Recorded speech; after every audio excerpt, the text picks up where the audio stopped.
and ready to work on the car. I've been traveling for the past month. I was in Finland. If you haven't checked out that vlog yet, you should definitely go take a look. It was a super fun trip. Our goal today is to get the engine out finally. We need to check it out and get it sent off. But to do that, we have a bunch of steps that we need to do first. Number one, we want to take the bonnet off. But to do that, we want to push the car out.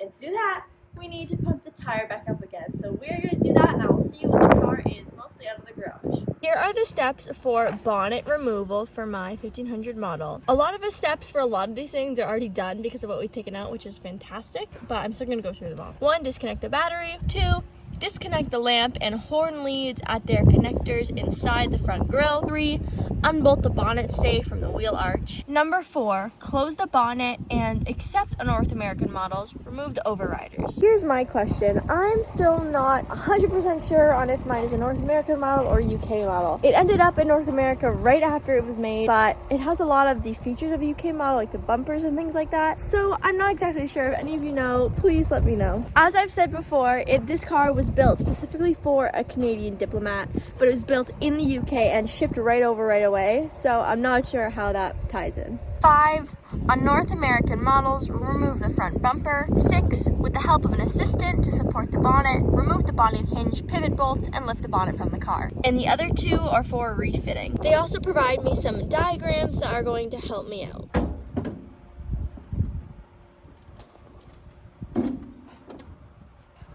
I was super kindly gifted a bunch of products from Worth that we're gonna try out today, but first I'm gonna pop on these gloves. The first step was to disconnect the battery, and we already did that, which is great. The second step is we need to disconnect the light and horn leads. The horn is over here, so I don't know how we're gonna be, or if we need to disconnect that, but the lamp and for the signal lights is here, so I'm just going to grab it out. And I want to make sure I can see where everything goes so I can put it back together properly. And I'm just going to disconnect everything from here. So that looks a little corroded, and thankfully I'm going to have the opportunity to get in here and clean everything out. Now that those are fully disconnected, I'm going to pop this back in here. And since this is connected and this part is going to have to come off with the bonnet, I'm just going to unhook this to try and disconnect them from each other. Now this is disconnected. The next step actually isn't in the book.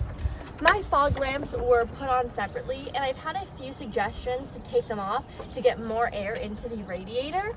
So we're actually just going to disconnect this now, and that way I can get in here and clean it up, and so these wires aren't in our way. I'm gonna re-screw this on so that we don't lose it in case we decide to reattach these later. The next step is to remove the bonnet stay from the wheel arch, which is here, but then after that we have to take the bumper off. And to take the bumper off, we need the bonnet to stay upright, and the bonnet can only stay upright if this is still here. So we are going to do in opposite orders. We're gonna at least loosen the bumper, do as much as we can, then we will take off the bonnet stay, and then we will remove the bumper. I'm going to use an 11mm socket wrench to remove the bumper cap.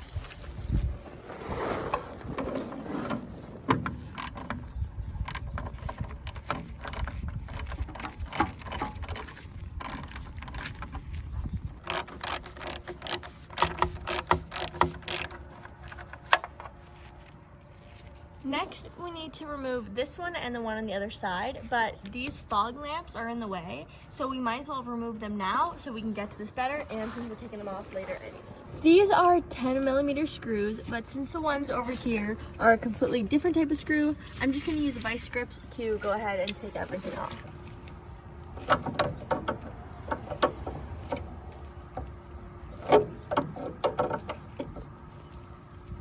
That's a gasket, so we might have to pry that open a little bit, or we just take these out a little bit more to loosen it.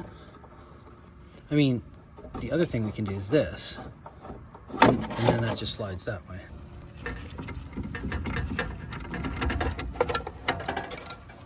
So now we have the fog lamps out, and now so much more fresh air is going to get into there. Our next step is taking these off so we can get these caps right off. I tried a 12mm, but it ended up being a 1/2 inch, so I'm just going to pop it on there and get this off.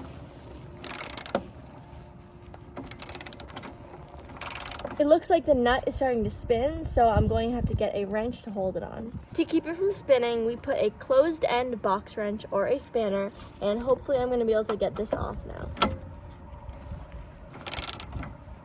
It looks like the grill is attached to these caps, so it looks like we're going to have to take off the license plate and the whole grill. It turns out on this side that the 1/2 inch was actually too big, but the 11mm works perfectly, so we're gonna go ahead and use that. To get the grill off, I'm just going to loosen these 2 bolts. Now I'm just going to take off the license plate. License plate is off, so now I need to remove these brackets so they're not in the way of the grill coming out. So it turns out I don't need to remove these brackets because now that we've loosened the grill bolts, these like caps are just gonna pop right off like that. See, this one perfect is off, but we'll probably take these off later for cleaning anyways. By taking the caps off, we now have the hinge bolts accessible, and so it looks like we don't actually have to take off the bumper, but we still might so we can clean it. Now that we can access the hinge pivot bolts, we are going to get back to what our original plan was, and we're going to take off the bonnet stay. Getting my dad to help out because we don't know if the bonnet is totally gonna fall down, so he's holding it in place while he unscrews this. Now that the bonnet stay is undone, we are going to lower the bonnet. Let's go ahead and do that. Oh.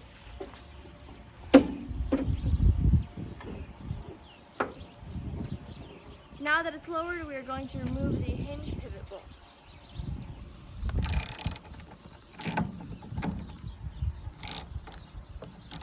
Now we're going to lift off the bonnet.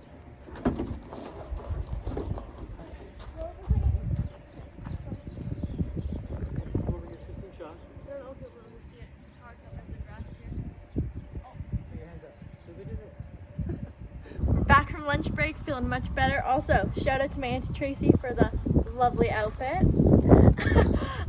Now that the bonnet's off, we can get right back to the main goal, which was getting the engine out of here. The book says next we want to get the radiator out, but we're not going to follow the book step by step because a lot of things we've already taken out and taken off. The steps don't necessarily line up the way that they do in the book. So, in order to get this radiator out, we are going to undo the hose clamp from this side and from this side. And this thing, this assembly, is already detached, so all we need to do is loosen it and get this fan belt off, and then we should be able to lift everything right up. I'm gonna go ahead and loosen this now and hope I can pry it off.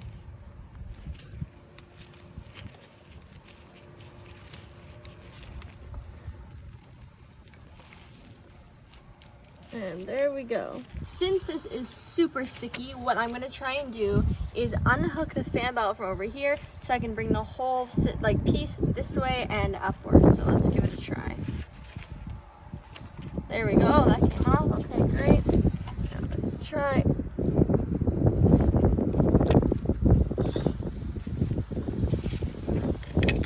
Oh, there we go. There it is. As I've shown before, this is pretty frayed and chewed up on both sides, so that could be from when the engine failed, but I will end up replacing this. To get the radiator out, I'm going to be undoing the bolts here that are holding it on both sides, and then before I do that, I'm just going to release this coolant hose. I'm going to try and wiggle it out. There we go. Go ahead and loosen these up now.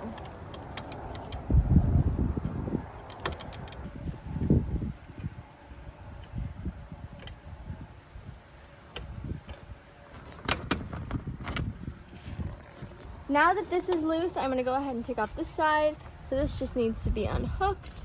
And then once I pull it away, I'm just going to get something that I can try and keep this side stable with. And I'm going to unscrew this. This is loose now, so I'm just going to lift it right out. And then I can fish out all the nuts and washers that are left. Since the other side was a flathead, of course this side is a Robertson. So hopefully I can fix it and have them all the same once I put it back together. This is the other half of the broken piece. We will not be needing that, but now we can get the radiator out. So I'm gonna make sure I don't hit this, and boom, another piece gone. This is what the car is looking like right now with everything out of it so far.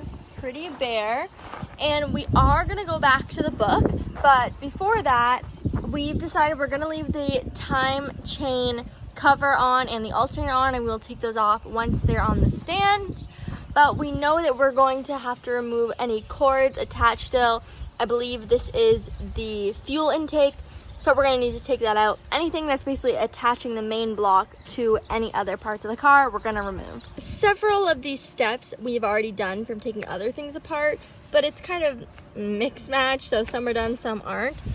So I don't really know where we are on the list, but we're just going to start with the things that we know have to come off. We're gonna start by taking this guy off and this one. First, I'm just gonna wiggle this one off. Whoa, okay. I'm gonna use a wrench.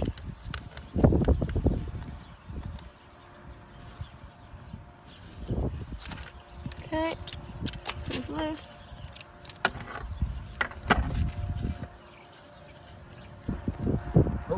What? Oh, okay. Alright, and now I'm gonna try and wiggle this off. We don't want to damage this, so we want to get a better look at it. We're going to take off the distributor assembly.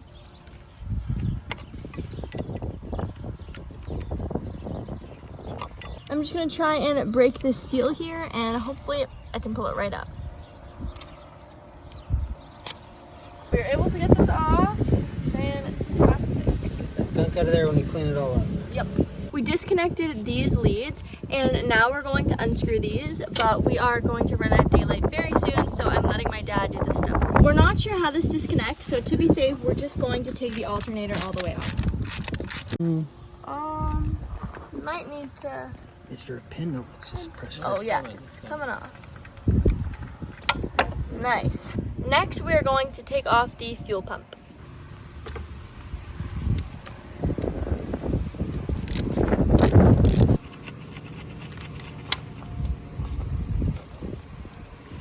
There we go. Now we're going to take off the lead to the starter motor, but it's weird because it's really wiggly.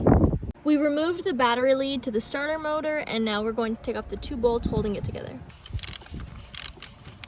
Now I'm just going to try and wiggle out the starter motor. To make room for this to come out, we are going to take off the oil filter. Looks like it's coming loose. There we go. We decided we're going to take off these bits as well, just to make sure that we have room. Now we're going to try again.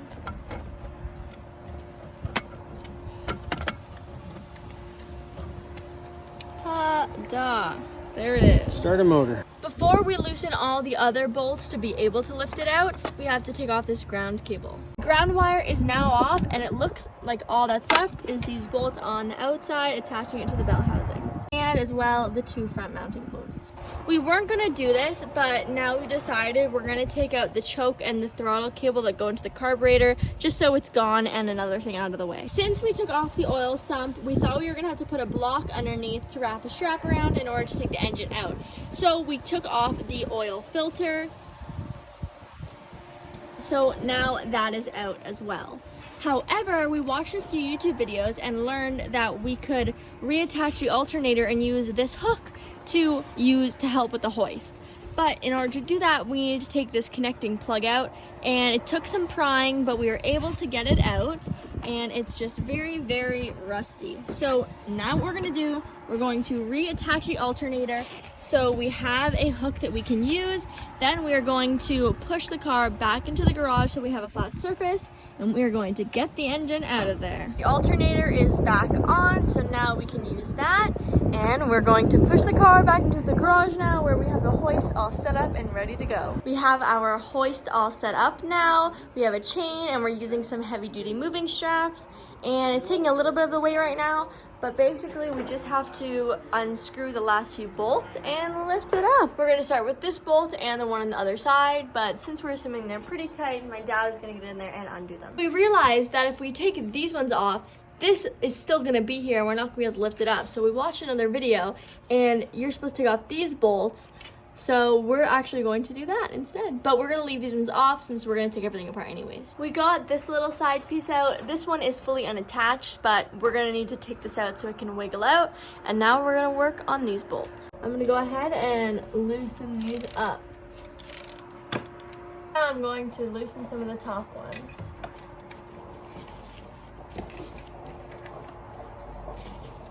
All the bolts are out now, so all we need to do is pry it off and lift it out, so let's do it.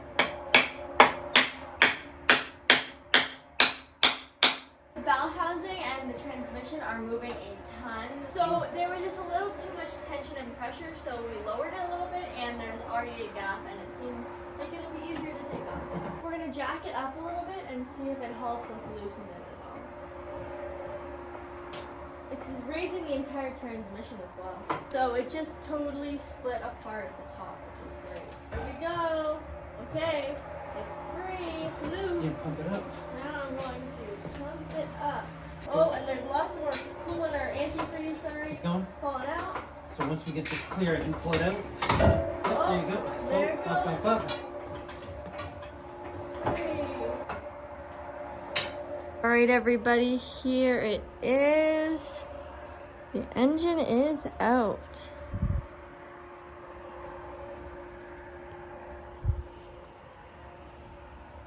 We have two workhorses that we're going to use as our temporary table to make sure that it's safe overnight. But here is what the underneath of it looks like. And we're going to get to that soon. But we basically are just going to let this down so it can rest on here. And make sure we don't hit anything that's sticking out past these flat spots. Yep. All right, we are going to lower it down. I'm going to try and keep it in place. And hopefully it's all safe. Oh, gosh.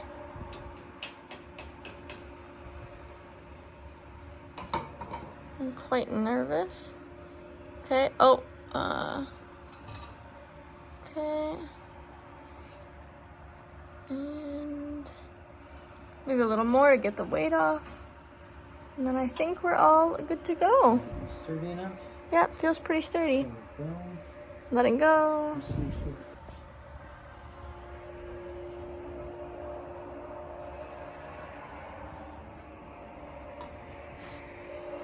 Alright guys, well, we did it. We got the engine out, and that is going to be the end of today's video, but I'm sure we'll see you again soon.